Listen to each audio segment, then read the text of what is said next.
본문을 통해서 우리 그리스도인들에게 네 가지를 행하라고 명령하고 있습니다.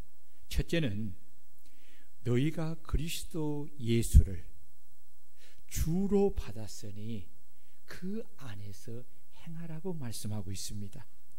여기 그리스도 예수를 주로라는 이 헬라어 언어는 톤 크리스톤 예순 톤 키리온인데, 이 말의 뜻은 나사렛 예수는 그리스도로서 하나님의 기름 부음을 받은 분이시며 성경의 모든 예언을 성취하는 분이시고 인간의 몸을 입고 오셔서 택하신 하나님의 백성을 죄에서 구원하시기 위하여 십자가에 달려 죽으시고 장사한 지 사흘 만에 부활하셔서 하나님의 우편에 앉아 세상을 통치하고 계시는 만유를 심판하시는 왕이심을 믿었다는 뜻입니다. 그래서 너희가 그리스도 예수를 주로 받았으니 라는 이 말 속에 그리스도가 어떤 분이신가에 대한 명확한 복음이 들어 있습니다. 이 복음을 그들이 믿었다는 거예요. 골로새 교회 성도들이. 그리고 그 예수를 주로 받았으니라고 한 이 헬라어는 파렐 라베타인데 무슨 뜻이냐면 마음으로 받아들이다라는 뜻입니다. 이는 나사렛 예수를 자신의 그리스도, 자신의 하나님으로 마음에 영접했다는 것입니다. 그러니까 여러분, 중요한 것이 뭡니까? 그리스도 예수를 주로라는 이 예수님이 어떤 분이신가에 대한 것을 우리가 믿어야 돼. 그러니까 덮어놓고 예수 믿으십시오, 나 예수 믿습니다, 그럼 예수에 대해서 무엇을 믿습니까? 라고 물었을 때에 그냥 믿어요. 여러분, 그냥 믿어서 구원을 받을 수는 없어요. 예수님을 그냥, 나사렛 예수님을 나 그냥 믿어요 라고 한다고 해서 구원을 받으시는 것이 아니에요. 구원을 받으려면 예수님에 대한 믿음의 내용을 알아야 돼. 우리의 믿음의 대상이 어떤 분이신가에 대해서 분명히 알아야 그것을 믿는 거예요. 예수님이 그분이심을 내가 믿어야만이 구원을 받는 거예요. 근데 이것을 믿는 이 믿음의 증거가 뭐냐, 이게 중요해요. 아까 이야기했지요. 그리스도 예수를 주로 나의 하나님으로 믿었다. 이 안에 모든 것이 다 들어있는 거지요. 예수님이 하나님의 아들로서 그리스도로 이 땅에 오셔서 내 죄를 담당하시고 십자가에 못 박혀 피 흘려 죽으신 거 여러분 믿습니다? 그분이 장사한 지 사흘 만에 다시 부활하심을 믿습니다. 승천하여서 지금도 하나님의 보좌 우편에서 이 세상의 모든 것을 통치하고 계시고 장차 만유를 심판하러 오시는 만왕의 왕이심을 믿습니다. 아멘. 이것이 예수님에 대한 믿음을 갖는 거예요. 근데 이 믿음의 증거가 뭐냐? 그 예수님을 내 마음의 하나님으로, 나의 구원자이신 그리스도로, 내 인생의 왕으로, 내 인생의 주인으로 맞아들이는 거예요. 모셔드리는 거예요. 이걸 가리켜서 다른 말로 표현한다면 뭐라고 하지요? 영접이라고 하는 거예요. 그래서 여기서 바울 사도가 받았으니라는 파렐 레베타라는 이 단어를 쓴 것이 뭐냐면은 마음으로 받아들였다. 여러분, 예수님을 마음의 구주로 받아들이셨습니까? 이것이 구원의 안성이 되는 거예요. 만약에 예수가 하나님의 아들 그리스도이신 것을 내가 믿는다, 라고 말을 하면서도 마음에 예수님을 자기의 하나님 그리스도로 왕으로 모셔드리지 않는다면 그는 그 믿는다는 말이 믿는 것이 아니라 아는 지식에 불과한 거예요. 여러분, 지식으로는 구원받을 수 없어요. 믿음으로 구원을 받아요. 그 믿음의 증거가 뭐라고요? 마음에 예수님을 받아들이는 거예요. 나의 하나님으로, 나의 구원자 그리스도로, 내 인생의 왕으로, 내 삶의 주인으로 받아들이는 거예요. 그래서 받았으니라고 이렇게 말하는 거죠. 나사렛 예수를 자신의 그리스도 주로 마음에 영접했다는 뜻입니다.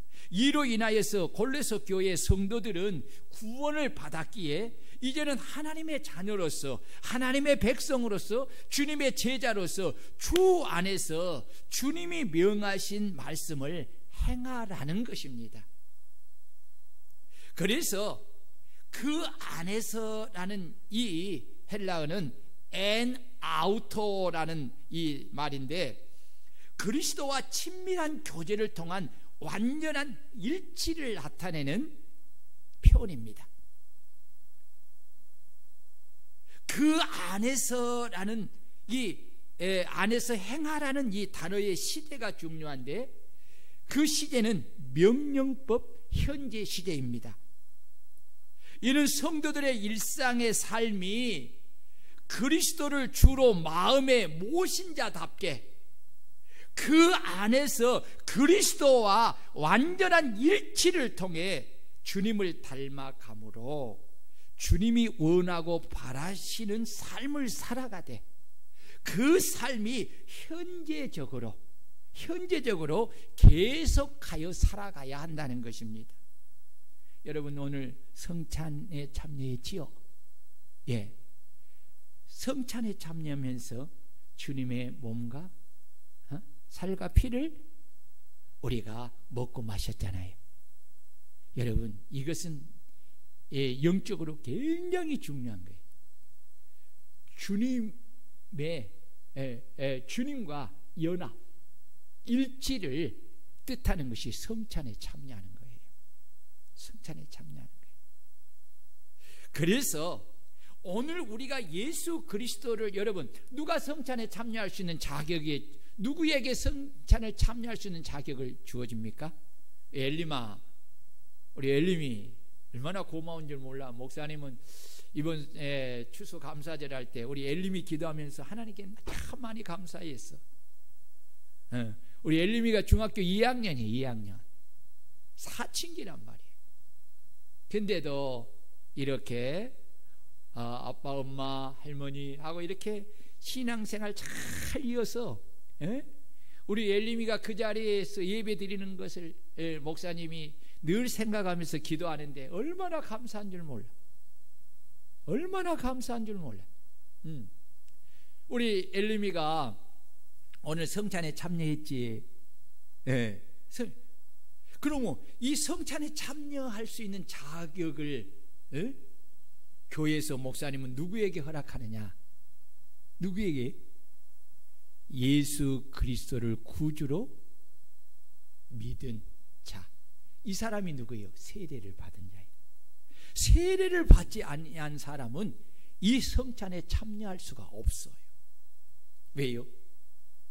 주님에 대한 신앙 고백이 신앙 고백이 전제되지 않기 때문에, 만약에 이 신앙 고백이 전제되지 않는 상태로 성찬에 참여하는 것은 자기 죄를 먹고 마시는 거라고 했거든. 성찬이 그에게 유익이 되는 것이 아니라 성찬을 통해서 그는 해가, 왜요? 그는 주의 성찬을 욕되게 하는 것이니까 그렇게. 오늘 여러분 참 중요한 거예요. 우리가 예수 그리스도 안에서 구원을 받았잖아요. 이제는 예수 그리스도를 내가 모셔드렸잖아요. 그러므로 내가 예수 그리스도를 모신 자답게 이제는 그리스도 안에서 그리스도와 완전한 일치를 통해 그리스도를 닮아감으로 주님이 원하시고 바라는 삶을 살아가야 된다는 거예요. 근데 살아가는 것이 한두 번 살아가고 마는 것이 아니라 명령법 현재 시대라고 했잖아요. 그러니까 그 삶을 현재적으로 계속하여서 살아가야 한다는 것을 바울 사도는 말하고 있어요. 그러므로 나사렛 예수를 자신의 그리스도와 주로 마음에 영접한 그리스도인들은 이제 하나님의 백성으로서, 하나님의 자녀로서, 주님의 제자로서 주 안에서 그리스도와 친밀한 교제를 통하여 주님을 본받아 닮아가고 주님이 원하고 바라시는 감사함이 넘치는 삶을 계속하여 살아가야 한다는 것입니다. 이러한 삶을 살아가기 위해서는 무엇을 해야 되느냐? 따라해 봅시다. 주 안에서 뿌리를 박으며 세움을 받아야 한다. 그래서 바울 사도는 두 번째 명령이 뭐냐면 주 안에서 뿌리를 박으며 세움을 받으라 라고 말씀하신 것입니다. 여기 뿌리를 박으며 라는 언어는 에르리조메노이라는 이 헬라어인데 무슨 뜻이냐면 확립하다, 확고하게 하다라는 뜻입니다. 이 단어는 명령, 분사, 현재형, 수동태로 되어 있어요. 이 수동태가 중요해요. 왜 이것을 설명하냐면은 지금 보세요. 뿌리를 박으며 라고 했어요. 믿음의 뿌리를 박으며 라는 말이지요. 그런데 여기서 수동태를 쓰는 것은 성도들이 그리스도 안에서 믿음의 뿌리를 박아 확고해지는 그 신앙을 갖는 것은 성도의 힘이나 능력으로 되는 것이 아니라 오직 하나님에 의해서, 수동태잖아요. 능동태가 아니에요. 수동태, 하나님에 의해서 되어지는 것을 가르쳐주고 있습니다.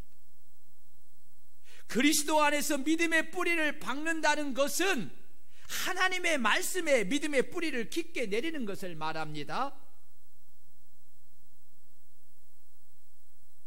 내가 주 안에서 믿음의 뿌리를 깊게 박고 그리스도의 제자요 일꾼으로, 그리고 하나님의 백성으로 굳게 세움을 받는 것은 내 힘으로, 내 의지로, 내 노력으로 되는 것이 아니라 오직 하나님의 은혜에 의하여서 믿음의 뿌리가 깊게 박히고 세워지고 견고해진다는 것입니다. 아멘. 이해가 되지요? 그러므로 우리는 주 안에서 믿음의 뿌리를 깊게 박고 그리스도의 제자요 일꾼으로, 그리고 하나님의 백성으로 굳게 세움을 받기 위해서는 지속적으로 성령 하나님을 의존해야 합니다. 왜 그렇습니까?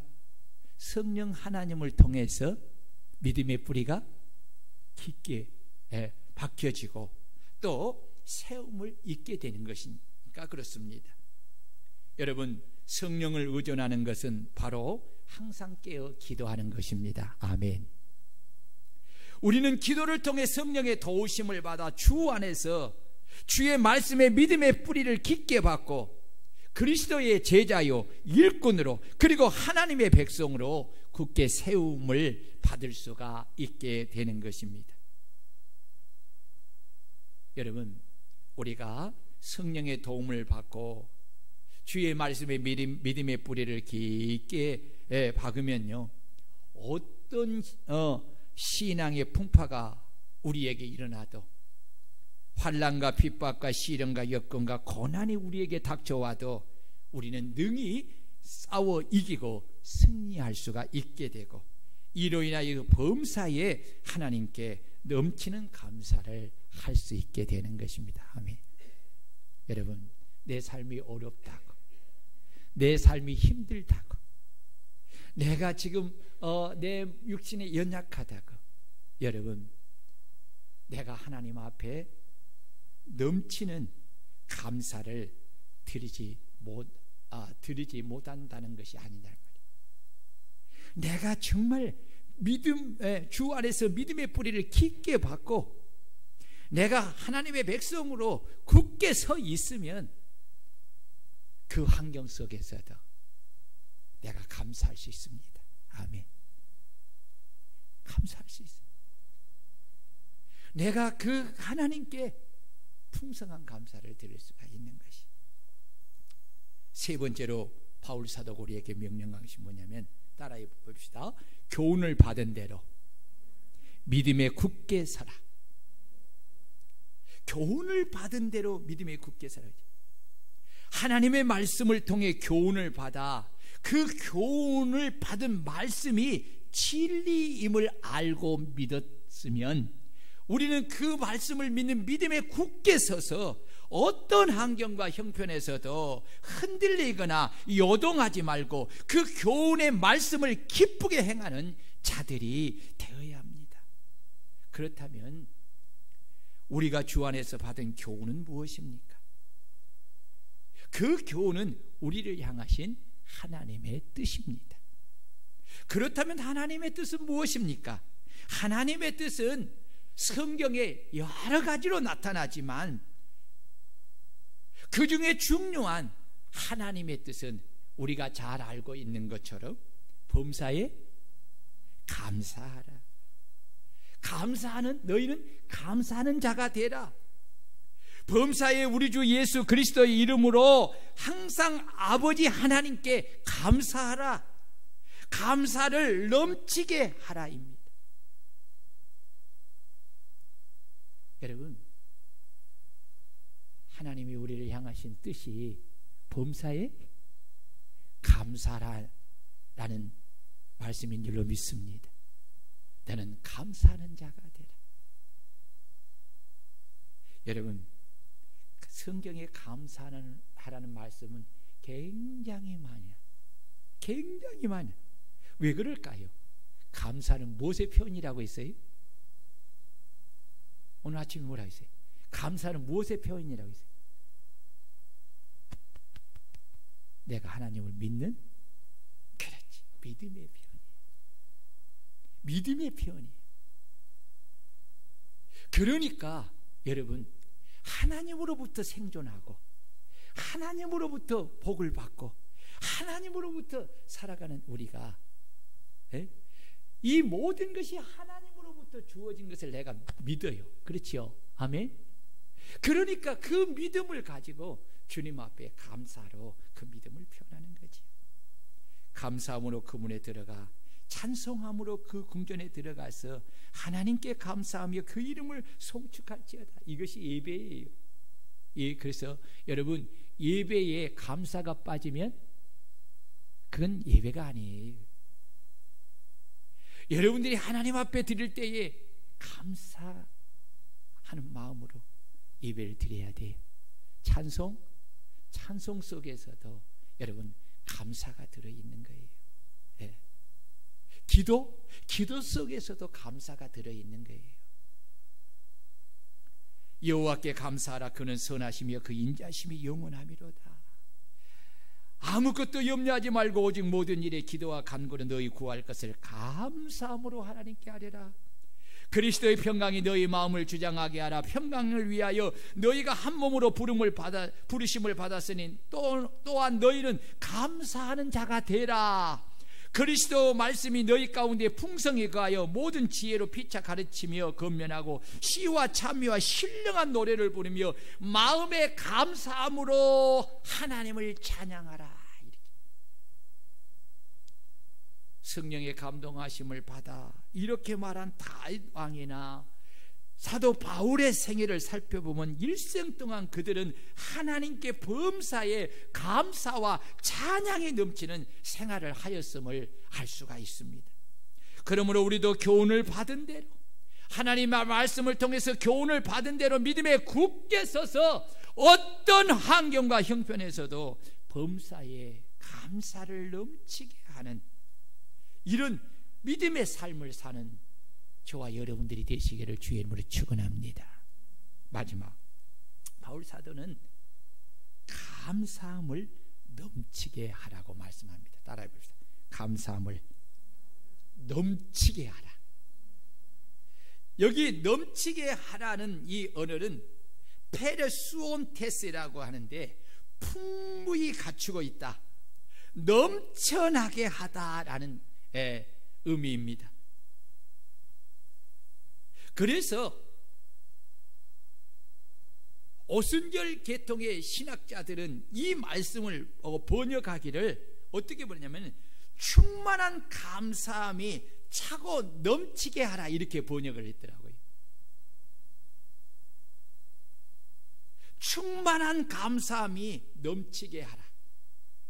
마치 홍수가 나면 한강물이 차고 넘쳐서 뚝을 넘쳐 흐르듯이 우리의 심령 속에 감사가 충만해서 그 충만한 감사가 밖으로 흘러 넘치게 하라는 말씀의 의미입니다.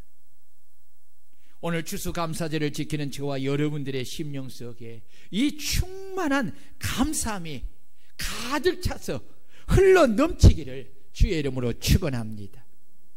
우리가 충만한 감사함이 가득 차서 하나님께 흘러 넘치는 그런 감사를 할 수 있는 원인이 있습니다. 원인이 있습니다. 그 원인은 바로 우리가 그리스도 예수를 주로 받아 그로 말미암아 구원을 받고 영생을 얻었기 때문입니다. 구원을 받은 은혜는 내 목숨을 1,000개를 바쳐도, 아니 1만 개를 바쳐도 다 갚을 수 없는 은혜라고 아침에 말씀드렸지요? 그렇지요. 우리가 하나님께 드리는 모든 감사는 내가 바로 그리스도 예수를 주로 받아 구원의 은혜를 입은 데서부터 출발을 하는 것입니다. 그러므로 예수님을 구주로 영접하여 구원을 받고 처음 은혜를 받았을 때 감사가 넘친 것처럼 그런 감사가 항상 우리 속에 흘러 넘쳐야 한다는 것입니다. 여러분, 예수를 처음 믿고 구원받고 은혜 받았을 때 얼마나 기쁘고 즐겁고 감사했습니까? 저도요, 세례를 처음 받았을 때 부산에서 받았어요. 부산에 그 감천동에 감천교회가 있는데 감천교회에서 세례를 받았는데 그때는 이 세례를 받는 과정이 꽤 한 1년을 걸렸어요. 그래서 6개월 동안 세례 공부를 해요. 그리고 학습을 받아요. 학습을 끝나고 난 다음에 또 세례를 받아요. 지금도 잊지 않아요. 그 감천동에 이 감천교회는 그때는 마룻바닥이었어요. 네. 그 마룻바닥 앞에 이제 세례를 받는데 세례를 받으면서 많이 울었어요.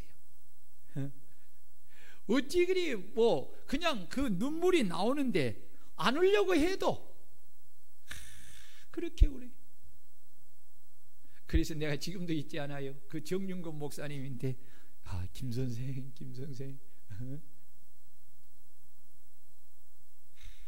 정말 너무너무 감격했어요.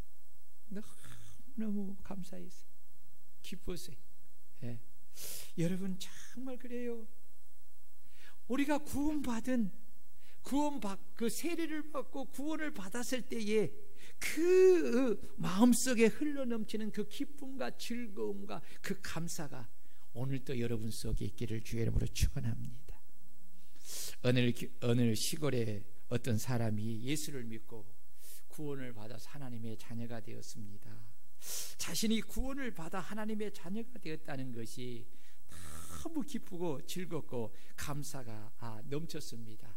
그가 믿은 지가 얼마 안 되어서 추수감사제를 맡게 되었는데 자신이 은혜를 받고 나서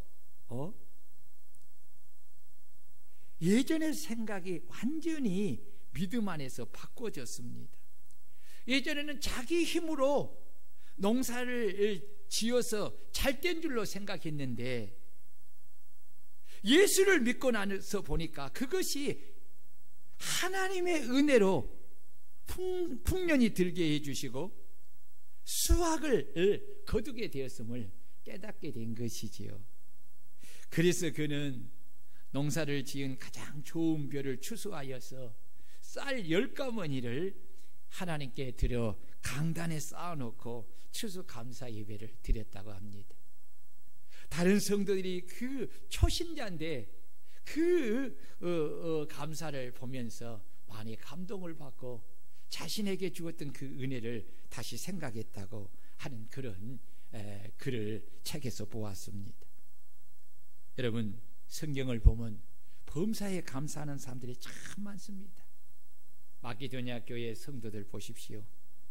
얼마나 가난했습니까? 얼마나 환난과 시련이 많았습니까? 근데 그들은 기쁨이 충만했고 감사가 흘러 넘쳤잖아요. 다니엘 보세요. 기도하면 사자굴에 던져져 죽음을 당한 줄 알면서도 그는 하나님께 기도하면서 감사했잖아요. 감사하며 기도했잖아요. 바울 사도 보십시오. 감옥에서 갇혀서 얼마나 매를 많이 맞았습니까? 뭐 때문에 맞았습니까? 귀신 들린 여종을 고쳐주었다고. 귀신 들린 여종이 그 귀신에게 붙들려서 그렇게 고생하는 것을, 그걸 귀신을 쫓아내줬다고. 그로 인하여서 이익을 얻었던 주인이 고소해가지고 그렇게 얼마나 매를 맞았습니까? 한밤중에 뭐 했어요? 그들은 바울과 실라는 하나님께 감사하며 찬양하며 기도했다는 거지. 예수님의 기도를 보시오. 십자가를 앞에 두고도 예수님은 어떤 기도를 드렸어요? 감사하는 기도를 드렸잖아요. 여러분, 이렇게 할 수 있는 이유가 어디 있습니까? 그것은 주 안에서 믿음의 뿌리를 박으며 세움을 입어 교훈을 받은 대로 믿음에 굳게 서 있었기 때문에. 여러분, 하나님의 말씀에 교훈을 받은 대로 믿음에 굳게 서 있으면 우리도 이런 환경 속에서 이들과 같이 우리도 하나님 앞에 풍성한 감사를 넘치게 드리게 될 줄로 믿습니다. 여러분, 어떤 사람은 감사의 조건이 많이 있어도 감사하지 않고 도리어 원망하고 불평을 늘어놓습니다. 그러나 어떤 사람은 괴롭고 고통스러운 환경 속에서도 늘 웃으며 감사를 넘칩니다. 그런데 기억해야 할 것은 우리가 원망과 불평을 하면 할수록 더욱 원망과 불평한 일이 생기고, 감사를 하면 할수록 더욱 감사한 일이 생긴다는 것입니다. 감사하는 것은 행복해지는 연습이고 행복해지는 축복의 씨앗을 뿌리는 것이고, 불평하는 것은 불평해지는 연습이고 불평의 씨앗을 뿌리는 것입니다. 사람은 누구나 자신이 뿌린 씨앗을 먹고 사는 것입니다. 그래서 오늘 여러분, 우리 성가대 그 찬양을 이 말씀과 우리 성가대가요 일치한 거야. 감사 위에 감사를 엎을 때 은혜 위에 은혜가 쌓이고, 모든 일을 감사, 모든 순간에도 그리 아니할지라도 감사. 이 말씀이, 이 찬양의 가사가 오늘 설교의 한 부분. 어떻게 알고 내가 우리 딸한테 이런 설교를 할 거다 말도 하지 않았어. 설교 준비한 것에 이런 설교가 있다, 그래 준비해라, 그런 것도 아니에요. 여러분, 성령 안에서 통한 줄로 믿습니다. 그렇습니다. 예배를 위해서 기도하고 또 목사님을 위해서 기도하면 성령이 우리 안에서 역사하여서요 우리가 영감이 같이 통하게 되고 같이.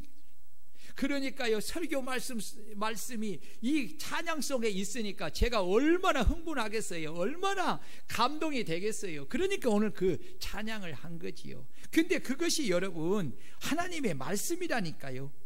제 말이 아니라 그것이 하나님의 말씀이요 원칙인 것입니다. 그래서 여러분, 참 감사가 중요한 거예요. 하나 더 하십시다. 어느 책을 보니까 2차 대전 후에 일본의 이 군인이 제대를 하고 집에를 돌아왔어요. 근데 집에를 돌아오니까 그냥 집이 다 불타서 완전히 잿더미가 돼버리고 만 거예요. 자기 가족들이 그냥 거지처럼 살고 있는 거예요. 동네를 와서 보니까 동네가 다 폐허된 거예요. 그것을 보면서 이 군인이 화가 난 거예요. 누구에게 하냐? 나라에 대해서 화가는 거예요. 자기는 나라를 위해서 생명을 바쳐서 싸우고 왔는데 지금 나라는 우리의 이 지금 가정을 위해서 이 백성들을 위해서 도대체 무엇을 하고 있느냐 하고 막 이 불만과 불평이 막 가득 찬 거예요. 그러면서 막 저주하듯이 막 쏟아붓는 거지요. 근데요, 그러다 보니까 이 사람이 얼굴도 어두워지고 오늘 갑자기 그냥 마비가 와버린 거예요. 전신이. 그 말도 못하고 이제 그렇게 된 거죠. 들것에 실려서 병원에 갔어요. 근데 신기하죠.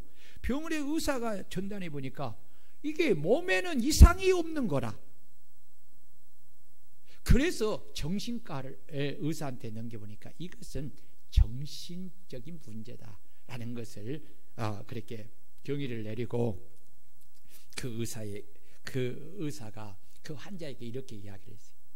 당신이 정말 이 마비된 곳에서 풀려나 정상적인 생활을 하기를 원하는가? 자기 자식도 있고 그런데 자기가 나가서 일해서 지금 벌어야 가정에 살아가는데 그렇다고.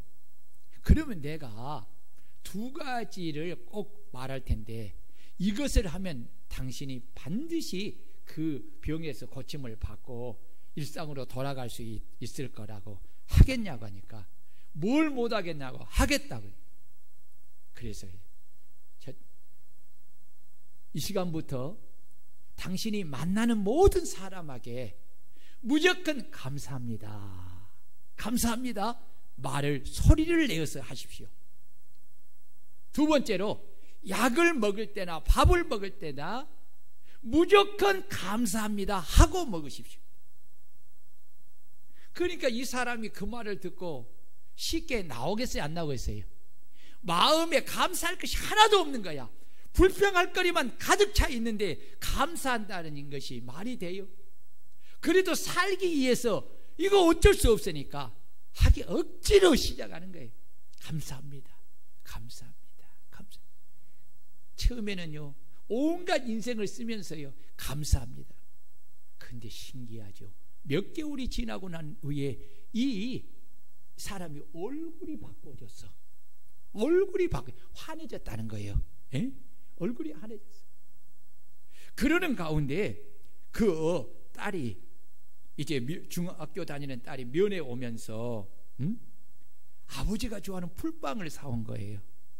그러면서 아버지 이거 잡수세요 하고 드는데 이 아버지가 그 풀빵을 보자 그냥 순간적으로 무의식적으로 하는 말이 하나님 감사합니다 하고 그것을 받아들이고 먹는 거지요.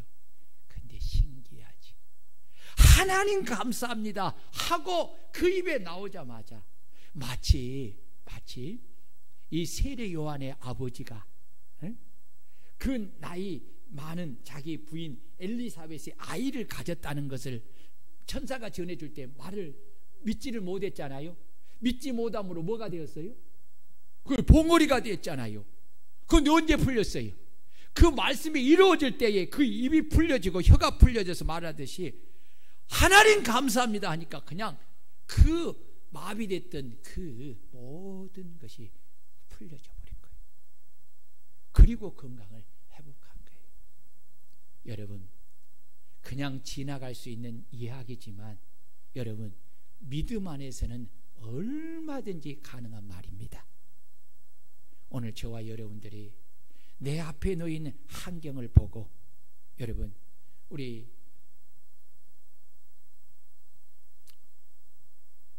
여러분들이 환경을 한번 보세요. 우리 김경란 집사님, 우리 집사님의 환경을 보면 감사할 것이 많아요? 불평할 것이 많아요? 그래요. 그게 믿음이라니까. 내가 보면 별로 감사할 것이 많지가 않아. 에? 많지 않아. 실질적으로. 그런데 감사할 것이 많다는 것은 집사님 속에 하나님의 경외하는 믿음이 있기에 감사해요. 여러분, 믿음으로 바라보면 그렇게 교회를 나가자고 해도 안 나오는 남편을 보면서도 그래도 아직은 살아있으니까 기회가 있잖아요. 기회가 있음을 보고 감사하는 거예요. 예? 우리 혁수 다 지금 10년이 넘는 이 시간 속에서 볼 때에 다 나아가야 되는데 오히려 또 더 믿음에 잃어버리는 상태를 이렇게 갈 때에 이게 절망스러운 일이거든. 불평할 10년을 했는데 뭐 했느냐.